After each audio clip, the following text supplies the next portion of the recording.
What's going on, guys? This is Sergeant Merrill here, and this is episode 5 of Pardon the Dashboard, also known as PTY, or as Ask a Capper would request, PT Triangle. Let's not try to get into explaining that right now.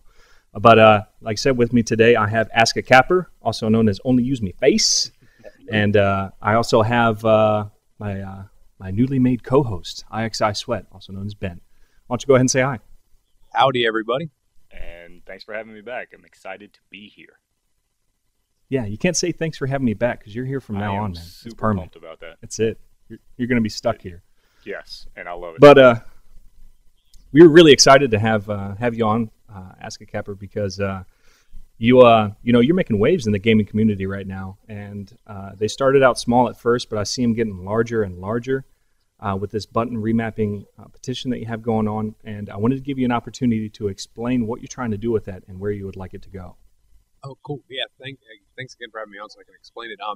Remapping, just in case somebody listening doesn't know, remapping, instead of having presets in games like we deal with nowadays that Call of Duty has, tactical layout or whatever, remapping is I'm asking game developers to insert the option to allow us as gamers to choose whatever button actions we want to assign to a certain button. And that's where my petition is about. And that's what, presenting that petition to developers and saying, hey, this will help disabled gamers and everybody who likes to game. Yeah, and you were at PAX East, right? Where you were actually able to meet face-to-face with some developers? Yeah, that was really nice. Went down to PAX. Petitions it's been going on for almost a year, more than a year, and it's over 53,000 signatures. And so when I went down to PAX East, I was able to go up to developers and show them the petition, show them some of the nice comments people have said about, hey, this will help me, it'll help a family member who's disabled to play games and be able to use certain controllers or not have to be stuck with preset button layouts. And the response was great. Developers they were like, wow, we never even thought of maybe the fact that if we don't have remapping, we're just cutting off this group of people who want to play but can't do the default layouts that we ship with. So it was just nice to hear their feelings on it. Well, yeah, I'm sorry, Merrill. What can people do, like, to sign the petition? Like, what are you looking forward to keep the petition going? Or yeah, you can go to my YouTube channel. But there's links all over the place. My website, askacapper.com. You can go there, and there's links to the petition. And just in keeping it going in that, keep getting people interested in the this petition, because I'm going to plan on going to more gaming conventions and talking to more developers, and I'm still even having continuous conversations with developers even now after PAX, which is great. So it's nice to have people support it and have people's nice comments saying why they would like button remapping, why it's something that would help just every gamer, not just disabled gamers. Great. Okay. And I'm really happy you were able to put that out there. It's a super awesome cause. And I think I'm also going to try and put the link to that in the description. So check for that. These developers that are making games, they're doing a lot of great things. And I think sometimes they need to look back at the simple things. And that's definitely one of them. But one of the bigger things that I've seen a lot of developers looking at these days is if they should or should not get into 3D gaming. What do you guys think of that? Do you think that's going to be the future of gaming? Are we all going to be sitting there with some glasses on our faces and playing some Call of Duty in the next 5 years? What do you think is going to happen with that? Oh, go ahead, sir. I chugged you. Oh, sorry. Yeah, it was just like, wait, okay. I think I love 3D. I mean, I've always been like a big fan of 3D, and seeing 3D movies is great. When I was at PAX, I talked to somebody in the NVIDIA booth, and he pretty much says he's played every 3D game. And I asked him, I wanted to know about the tactical advantage, and I was like, just give somebody an advantage because I'm always looking for a ledge. But he said it didn't really give an advantage, and sometimes it was more distracting. But it looked awesome. I was like, wow. Yeah, I played Call of Duty in 3D. And I find it super distracting. Imagine a grenade going off in front of your face and it's all in 3D. You'd fall out of your fucking chair. Well, or a leaf flies in front of you and it actually feels like it's flying in front of your face and you're shooting at nothing. So, well, to me, it's like, all right, in 5 years, is everybody going to be accustomed to 3D? I mean, yeah, you still might react to that, but I mean, would you get to some point where you expect that kind of thing, or just you're used to it, or you play into it, or you get accustomed to it? So I mean, I think we're all obviously moving in that direction with technology today anyway. Yeah, that's definitely true. Yeah, it was awesome seeing it. I mean, I hadn't seen or I hadn't played Call of Duty, but seeing Crysis 2 in 3D, it was blew my mind. I was like, I do want. Yeah, that's definitely the game that I'm playing the most right now. So I'd like to see that in 3D. But another thing that we were looking at is recently YouTube has been going haywire, and several people are saying it's because of them implementing YouTube live stream. And so, is that going to be the new Justin TV, or is that where everyone's going to be hosting their own podcasts and live streams and whatnot, or I think go ahead, sir. Yeah, I think yes. I think it's going to not kill Justin TV, not at first, but it's going to be like Netflix to Blockbuster. All phones and mobile devices already come with YouTube on it. They don't come with Justin TV on it.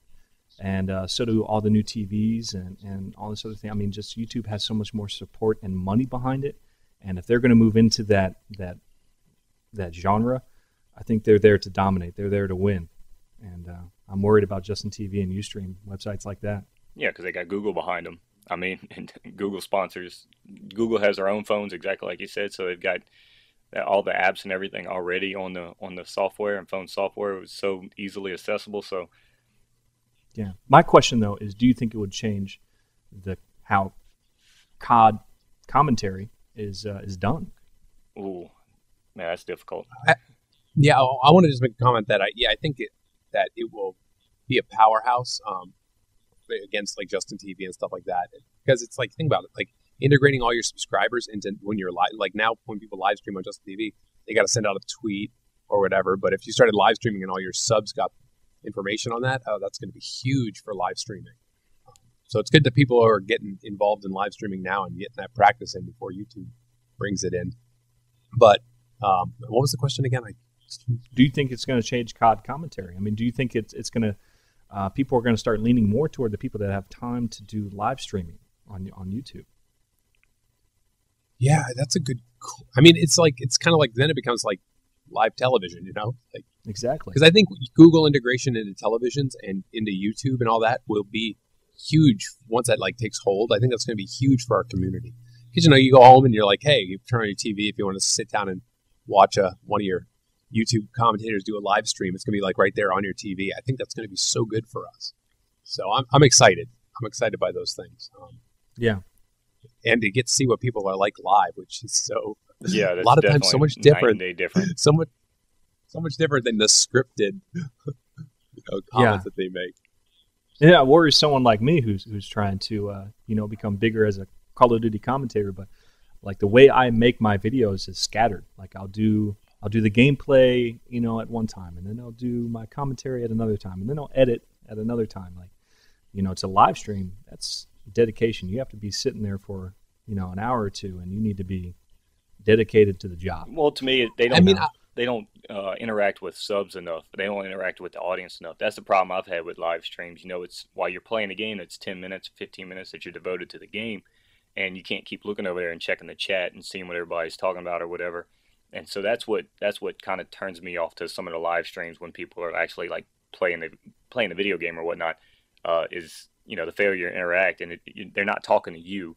They're talking to the teammates. They're talking to the players they're playing against, and so that's one aspect that it can't completely take away from commentary, in my opinion, because they're not talking to you're not interacting with the people that are listening.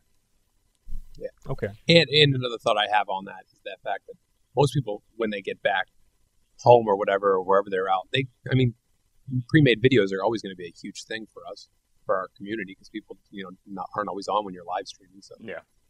But I think we'll always have our niche. Right. Moving on to what some of the commentators are talking about quite a bit lately is controllers, and specifically what we want to ask is where we're going to draw the line with controllers and advantages of controllers like the Razer Onza and Control Freaks and modded controllers. And again, at what point, is that cheating? What point is that too much of an advantage for somebody? Yeah, and that's a good question. I mean, where do you draw the line?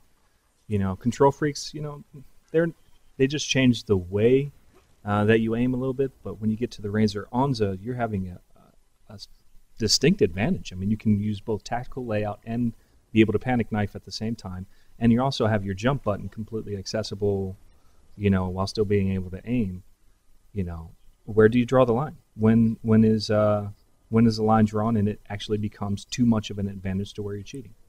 Well, let me just get into this, because with remapping, this is something that people bring up, and I've actually talked to some developers about their fear of making a super layout that everybody's like, oh, I can panic knife and do all this all at once. And remapping, of course, opens the door to that. But of course, I say if they find some sort of glitch or something that people can take advantage of course, you'd want to patch that. But I think when a controller makes you able to do things, like just take a semi-automatic weapon and turn it automatic, that's where I to me that's cheating.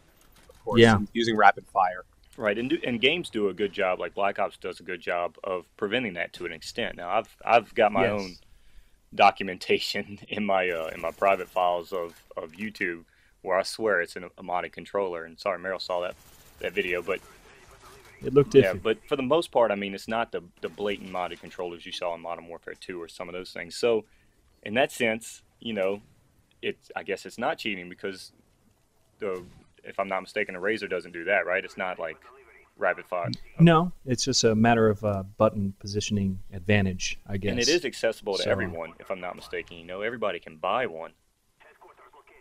That's true, but everybody can buy a modded controller where you shoot 60 shots a second. Right. Too. So, it's a line. It's a line, and I don't know where it's going to be drawn yet, but I think at some point it's going to be drawn, especially when you get into, not even controller mods. Look at these new Turtle Beaches where you can turn up the sound of footsteps across the map. That's ridiculous. How much of an advantage is that? That's like a constant UAV. Oh, yeah. And see, I haven't even seen those yet, because, sound whoring on Black Ops is almost impossible. If anybody's got Ninja Pro, unless you're in sharpshooter, or, unless you're in wager matches, which then all of a sudden it's an absolutely advantage to have headphones, because nobody has Ninja Pro or whatever, so. Right. Yeah. Okay. Well, I think we're going to jump into this last topic. I think it's going to take a little while on this last topic because it's been big this week. Commentator March Madness. The first round is just about done. They're finishing up with the last commentators that are competing with each other. And what do y'all think so far? Are y'all happy with the first round? What did you expect, and did you get it? Chuck, you want to start this one, Chuck? Okay, I'll jump in here. There are still some more. We've only seen it.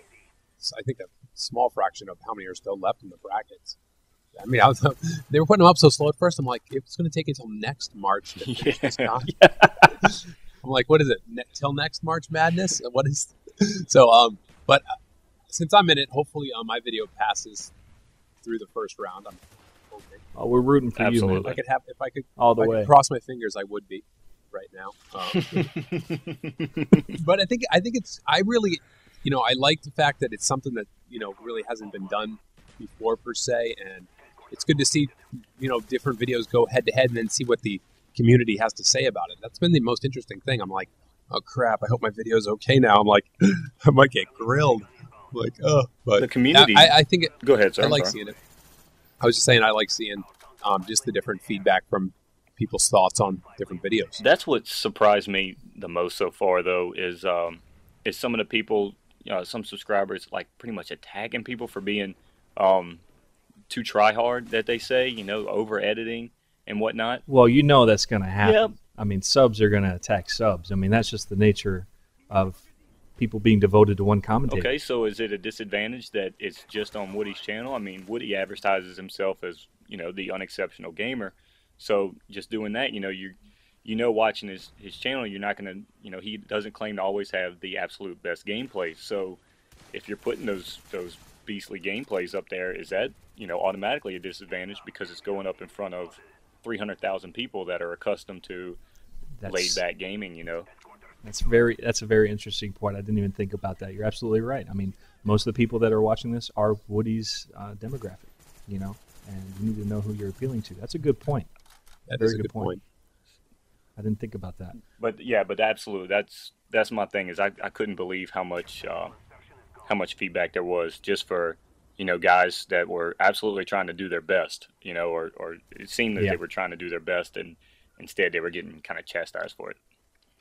Yeah, it's horrible to see people hating on people, and it always drives me nuts because like this person put effort into this video, and if they like it, I mean that's cool. Maybe it doesn't totally click with me, but people just who are hating, I can't stand that. I think enough people are out to make a point, though. They're out to make the point that they're going to be honest and they're going to give honest critique. I think a lot of people are fighting to do that. They want to give the honest critique, and so those people are commenting more than the people who might be biased towards one commentator or the other. Yep. Yeah, that's, and well, I'm trying to think. What was the name of the first two guys? C Nasty and Munch. And the Bash went up against Fuzzy Otterballs. Yep. Now, Fuzzy Otterballs, what was like his commentary? You know, Sarmel, you were talking about earlier. Just I laughed out. I was in the office, had my little earplugs in, had the window all minimized, ready to alt tab when my boss walked by, and I laughed out loud, man, when I saw his commentary. It was just so randomly funny and entertaining that I actually think he might get an upset. No, that'll definitely be an upset too. I mean, and that's not taking away anything from Bash because everybody knows how successful he's been. Yeah, and that's what I think is really cool about this, is that seeing this sort of like, man, there's some tension here. This is, I want to see where this goes, you know? Like, I don't want that when my video comes out. I've been telling all my... You want it to be a landslide when I've been telling all my peoples to go over and like post on Quake Beats' channel, like post like forfeit to the handicap guy. I'm like, you can do this. Go over there. He loves it though. He thought it was funny whenever he got those messages. All right. Well, we're coming up on 17 minutes. I like to make this thing longer and longer each time to make it more difficult for myself. So that's all the time we got for this PTY or PT Triangle if you play on the PS3. And I think we're going to go ahead and leave it out at this. Do you guys want to go ahead and say one more thing before we head out? Support custom button remapping. Yes. Support custom button remapping. That's all I got. That's all we got. We're going to put that link in the description. Check that out, guys, and support that cause. It's great. But that's all I got here. This is Sarmero out here.